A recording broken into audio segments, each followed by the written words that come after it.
San Diego City Council President Pro Tem Barbara Bree has been blazing trails as a community leader for decades. As a Harvard Business School graduate in the 70s, she was one of only 12 women in her class. As a journalist, she found early success at the Sacramento Bee, where she also experienced her first Me Too moment. Bree taught entrepreneurship at UC San Diego and founded 2 high-tech companies while working as a single mom raising 2 daughters. Her role model was her mother Adelaide, who she says was unapologetically a feminist, inspiring Bree's own legendary activism on behalf of women. In 1998, Bree started the nonprofit Athena to help women advance in STEM businesses. A decade later, she founded Run Women Run to get more women into politics. And in 2018, Bree formed the Workplace Equity and Civility Initiative to address sexual harassment and equal pay, something Bree saw her own mother struggle with. Bree didn't enter politics until 2016, when she won a seat on the San Diego City Council representing District 1. And then came 2020 and a run for San Diego mayor during a pandemic. The devastating disease wasn't the only obstacle on the campaign trail. I'm sad to say that sexism is still alive and well, and I personally experienced it during this campaign. The negativity in the race for mayor surprised her. So did the blatant sexism she endured from the media. What has it been like to campaign in this crazy time during a pandemic? So obviously we had to think about how to do things in new ways, which is something I've had to do my whole life as an entrepreneur. We had to basically run a campaign on Zoom in the early days with just meeting with people on Zoom, neighborhood meetings. So I'd meet with a group of residents in Rancho Bernardo or City Heights, but it would only be on Zoom. We did a lot of our fundraising on Zoom. As the pandemic went on, we did find ways to go into the neighborhoods and meet with people in parks, in driveways, in backyards, on street corners, socially distanced, wearing face masks. And these meetings were very important in giving me a deeper understanding of our city. Let me ask you about our city. You have been, I know that your hometown is La Jolla, but you have been in every community in the city of San Diego campaigning during the last 8, 10, 12 months. What has been your takeaway? What did you learn about San Diego and the people of San Diego that you didn't know before this campaign? What I learned is that residents throughout the city feel that City Hall ignores them, that their concerns aren't listened to, that decisions are made behind closed doors, that there's no accountability and transparency. The particular issue varied by neighborhood. In Southeast San Diego, it's illegal dumping and a concern about over-policing. In Pacific Beach and Mission Beach, it's short-term rentals. In other communities like North Park, it's concern over losing 400 parking spaces to bike lanes when there are bike lanes just 2 blocks over. There's also a concern about adding density without adding the appropriate infrastructure to support the density. And you really ran your campaign as an independent woman who was not beholden to unions and other special interests, that you were really representing the people of San Diego. Is that the distinguishing factor between you and your opponent, Todd Gloria? Yeah, so this was the first time in San Diego history that 2 Democrats were in the final 2.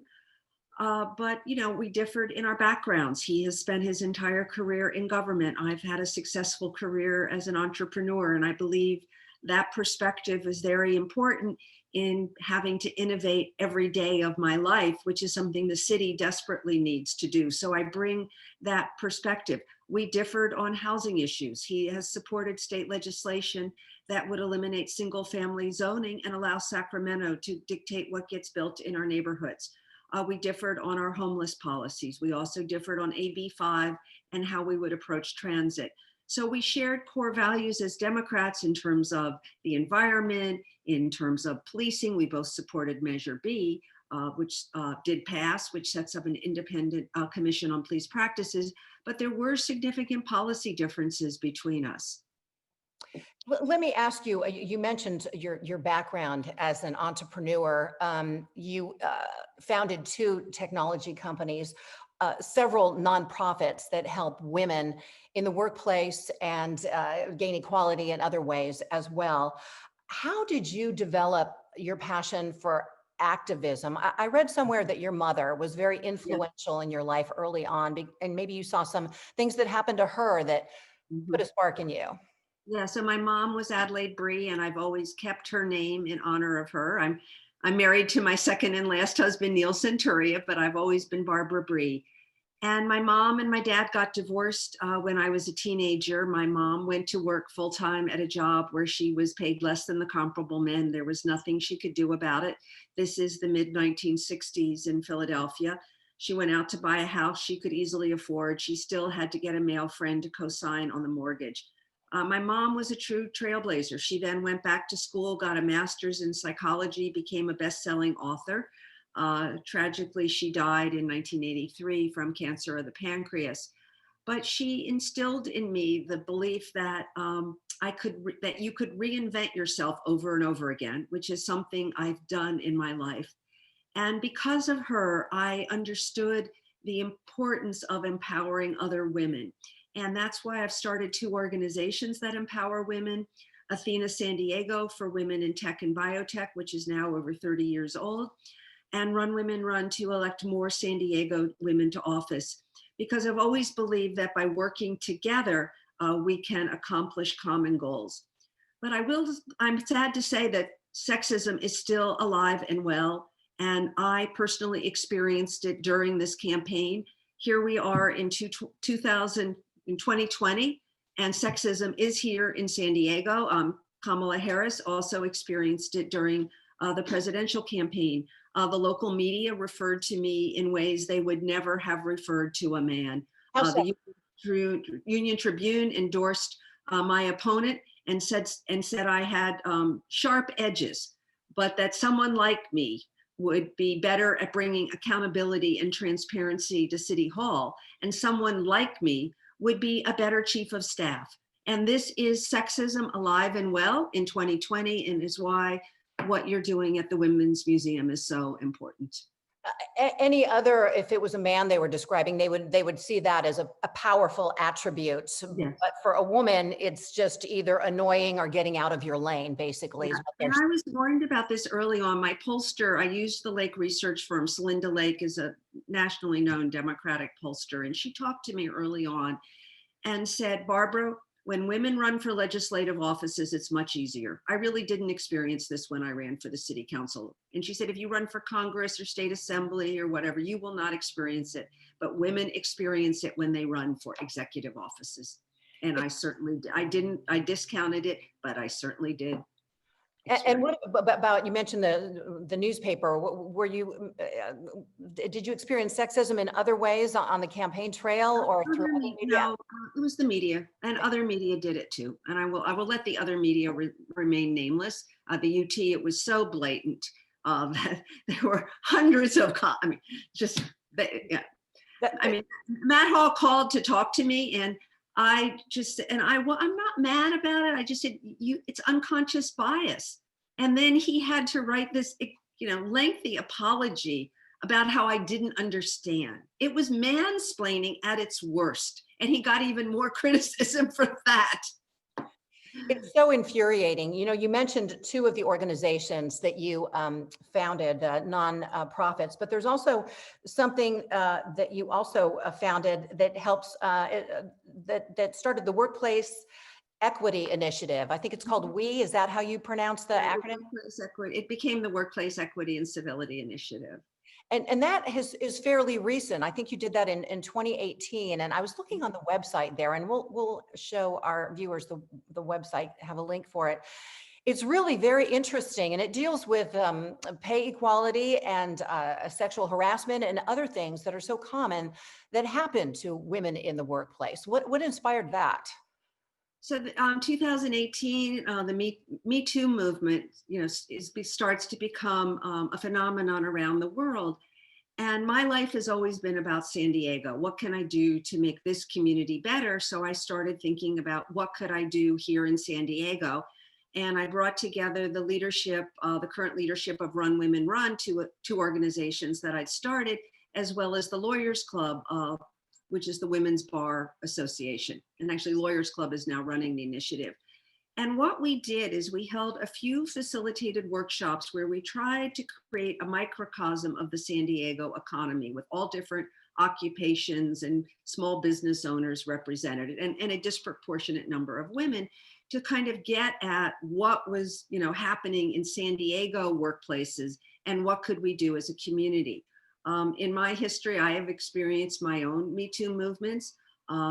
Particularly when I was a young reporter at the Sacramento Bee back in the late 70s, or well, I was there at the Bee from 76 to 78. And I was covering economic issues in Jerry Brown's first administration. And a senior Brown administration official would call me at night wanting to come over. And I dealt with it as best as I could. I never ever told the Bee. I never ever told the Brown administration. I never even told any of my girlfriends. I was too embarrassed. And so that was my first Me Too experience. And I've also experienced pay inequity in my life, where I was paid less than comparable men, similar to what my mother had experienced many years before. I'm happy to say at the San Diego City Council, the women and men get paid the same. I'm glad to hear that, because pay equality I'm on a mission to help women achieve that in the workplace as well. I think it's just really interesting how you have been so active, and I know you have a lot of that passion from growing up with your mother. You were a single mother of two girls, two young women who now have babies of their own, and you're a grandmother. What was your advice to them as they were growing up? Yeah, so you're right. So in 1993, my first marriage ended, and I had two daughters, 8 and 11. And I was then working at UCSD at the Connect program, which had been started to help launch high tech and biotech companies. And I realized that I had to leave. I had a paycheck, but it wasn't enough to support my family. And that's actually when I became an entrepreneur. And I'm blessed. My two daughters are now 35 and 39, and my oldest, Sarah, has two children who are 6 and 3, Colton and Jillian, and it's Jillian Adelaide in honor of my mom. And my youngest daughter, Rachel, and her husband are pregnant with identical twin boys that are due in early March. So I'm truly blessed. I told them what my mom had always told me, which was to follow your passion in life. I mean, I've had this very eclectic life.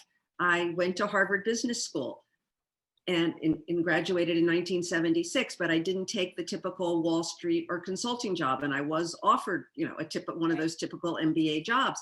And you were going to grad school, business school, when women, that was not a common thing for women. Yeah, it was only 12% of my class was women, and that was double the percentage of the year before.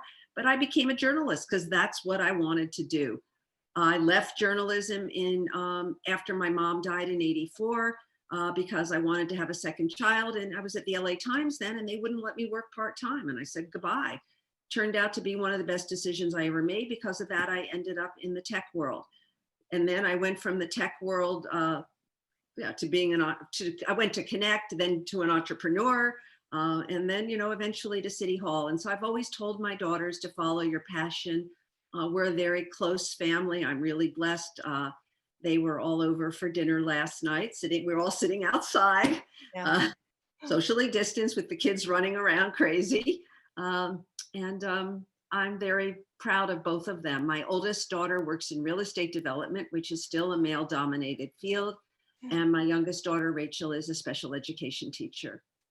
That's fabulous. What a role model they've had in you. Now, you really breezed over I was involved in tech and an entrepreneur, but I know that's been a huge part of your life and your success. Tell us about the two tech companies that you founded, right? Yeah, so I left. So I met my second and last husband, Neil, in 1993, and we decided we wanted to do some sort of business together. And in '95, Neil came up with the idea for the company we started. It was called AtCom, Communications for Wherever You're At. And we were a leader first in internet and email kiosks. Remember, most people don't have a laptop back in 1995. The internet's just becoming a fad and a trend, and people are starting to use email. And our first customers were telecom companies that put them in airports, and they look like a kiosk with a keyboard in the middle, and our software controlled everything remotely from San Diego. And because of my contacts through Connect, we were able to put together an amazing technical team. Right. And we were pioneers in this effort. And then, of course, people started getting laptops, and our software morphed into software that allowed you to get the internet in a hotel room. In the early days, you had to download our software onto your laptop. The hotel had to be running our software on their server. There was no cloud. The server was in a physical place in the hotel. And we raised about 6 million in venture money, and we sold the company successfully for about 65 million in 1999. Wow. And then Cisco ended up buying it a year later. And I often say, version 5,000 of what we did is in every Cisco product. You take it for granted. And we went through moments of, a few times we were down to, being able to make one more payroll. Each time we were fortunate, an investor came in and kept us afloat. Every startup has these dark moments, and we certainly had ours. But we, survived, and all of our investors made money. And I'm very proud of that effort. Prior to the sale of Atcom, I joined another startup on day one called proflowers.com. The founder was actually Jared Polis, who's now the governor of Colorado.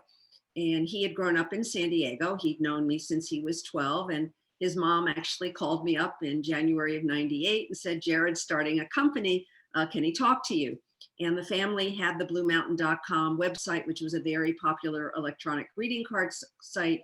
And they were looking for a real product that fit with greeting cards and took advantage of the efficiencies of the internet. And at ProFlowers, we were direct from the grower to the consumer. Instead of using retail stores to deliver flowers, It came in a box. Yeah, in a box. And we were there was a company already doing it called Calyx and Corolla, but they hadn't figured out how to scale up, they were a catalog company, how to use the internet. And we figured that out and built a very successful business. I was at the company for almost the first 5 years, from zero in revenue to over 100 million. I was the VP of marketing and then business development. And, it went public, it got sold twice. Unfortunately, it went away in the last year, but it was, a great San Diego success story. And I'm proud of the company and how we were e-commerce pioneers. You have had such a fascinating and successful life. Women who are watching or hearing about your story, some for the first time, I guess will want to know, what is it about you? I mean, obviously you take advantage of opportunities that are thrown your way, but you are certainly a go-getter and you're brilliant. What advice would you have to women who have great ideas, but maybe not a lot of resources? What traits do you need, or what tenacity must you have to succeed in such a way that you have? I think one thing I learned from my mother, and everybody's wired differently, and this is part of my DNA, and I think my husband's DNA also. I'm willing to push the limits. I'm willing to put myself in uncomfortable positions. Going into politics, first of all, leaving UCSD, to become an entrepreneur, I could have probably gotten a good corporate job at that point to earn more money, but that wasn't where my heart was. And I figured if the entrepreneur thing doesn't work out, I will get the good corporate job. But I've always been willing to push the limits. Running for city council in 2016, pushing the limits. Running for mayor, really pushing the limits. And I think what surprised me the most about running for mayor was the extreme negativity. The amount of, this is the first time in San Diego history 2 Democrats are running, but yet the special interests in this town went negative on me in a way I had never seen before. It astonished Tom Shepard, my consultant, who's been around a long time. They were terrified of me in a way I couldn't get it. Well, except that I have stood up for a lot of things at City Hall. I've not been afraid. I got to City Hall and I started challenging things like Soccer City, which our popular mayor was supporting. So, I've always been willing to do it. And sometimes it's worked out for me and sometimes it hasn't. But I've been willing to do it. And it's the way I'm wired, can't help it. And being able to go out there and feel that discomfort, that is a trait that not a lot of people have. People like to either be liked or they don't like to create waves. They like to take the easy way out. And so I guess that's why there are only a few Barbara Brees out there. What? I have to tell you, I was terrified before most of the candidate forums we did. Yeah. Oh, yeah. Yeah. Well, so what about the culture that you described at the beginning of our talk here? How are we going to change this culture that is not just in San Diego, it's everywhere in regards to women, and not only equality, but the way that, I mean, you know, our president has described us, and it's just, and the divisiveness that we're seeing right now in this country. We don't even know who the next president is going to be 2 days after the election. How do we go about changing this toxic culture? So I think with women, it's really important that we stand together and support each other. That's why I've started Athena, Run Women Run, and the Workplace Equity and Civility Initiative, that we have to stand together and support each other. We may not all, you know, I voted for Joe Biden. I certainly hope he's the next president. And if he's not, you know, I'm going to do my best to make sure that the interests of women and children, that Congress stands up for what's important to women and children. And I hope that there are some bipartisan agreements on what these issues are, and that women are able to help each other and not let women be labeled as victims. I think a lot of that culture does have to start in the workplace. During COVID, it's been shown that women really are suffering the most because they're homeschooling their kids in their house. So they're not on that career trajectory up, and their pay scale could be severely impacted in the future because of that. Is that a concern for you? Yes, women have been disproportionately hurt, and many women are in lower paid positions. The hospitality industry has been devastated in San Diego, and many women work in that industry. And that industry is going to be our last industry to recover. It's where we have the highest rate of unemployment. Let me ask you about your time as President Pro Tem of the San Diego City Council. Looking back, what I know you're still on the job for a few more months. What are you most proud of during that reign? So my biggest legacy is SDSU West and defeating Soccer City. I was a new council member when the Chargers announced they were leaving San Diego. I assumed the mayor would do an RFP, a request for proposal, for the land in Mission Valley. Instead, we found out that he'd been meeting behind closed doors. My first standing up behind closed doors deal. He'd been meeting behind closed doors with a group of private investors called Soccer City. I took the time to read their ballot measure, which looked like a done deal. And I realized it was a bad deal for San Diegans. And I stood up and I said, Soccer City is not the only option for Mission Valley. At that point, I was pretty much standing alone. There was no one else on the council who was willing to stand up and say it openly the way I did. They may have thought it, but they wouldn't say it openly. And I had the credibility to say it because of my business background and my Harvard MBA. And I took a lot of arrows for saying it, including the mayor taking money out of my budget that my colleagues would not, override his veto. And I'm very proud that my opposition kept a fragile council coalition together to not give Soccer City all the things they wanted. It eventually went on the 2018 ballot. By then, an organized opposition had emerged, and SDSU West as another option had emerged. And I'm very proud that Soccer City failed and SDSU West passed. This is one of the most transformational projects in our region in decades. And I'm very proud of my leadership role in getting it done. Well, it is very exciting. SDS. And we can talk about 101 Ash Street, but we won't. Yes, I know. I that was on my list of things too.